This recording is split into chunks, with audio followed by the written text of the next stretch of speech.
you making to your body corporate? What monies are you paying over every month? Well, I think first of all, of course, is the levy. So the levy you know about. The levy is an amount that's paid to the body corporate to cover all the costs of maintenance and repair of common property areas, the water and electricity for common property areas, the UIF and the staff salaries, auditing fees, managing agent fees, insurance, all that goes into that levy. And that's budgeted every year, and that should be approved by you at an annual general meeting. The other levy that you might have heard about is a special levy. So what's the difference between a normal levy and a special levy? Well, before the new sectional title schemes management came about, bodies corporate often raised a special levy, and the special levy was to deal with the things that come up that weren't dealt with in the budget. Those nasty little expenses that crop up, those are covered in the special levy.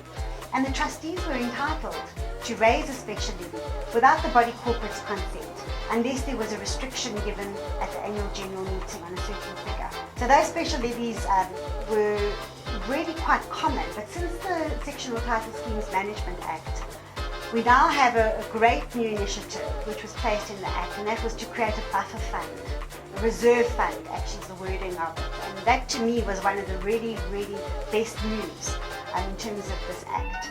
So the rationale behind creating the reserve fund was that that reserve fund would finance the maintenance, repair and replacement plan, which is a 10-year plan. Hopefully it's in place in your scheme. And that plan really sets out you're going to do lifts this year, you're going to do roofs next year, you're going to do gutters the next year, and that money should cover that. So there should be a reduced need to raise a special levy. But if you've raised a special levy, yeah, it is payable, and there have been many court cases about people who've tried to withhold that special levy because they didn't know what it was for or they didn't agree with it. Then the third contribution is the exclusive use area contribution, and this is always the most controversial one.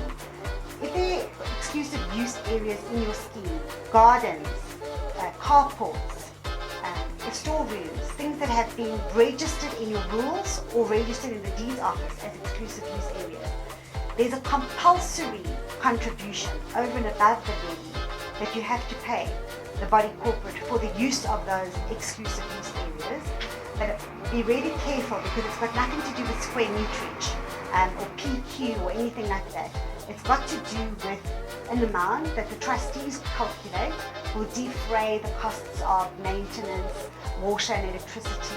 So it's really very, very different, varies from scheme to scheme. But those are the monies, and of course then the CSOS levy, which is a separate amount, which is compulsory as well, and which is capped at 40 Rand a month, just depending on what the amount of your levy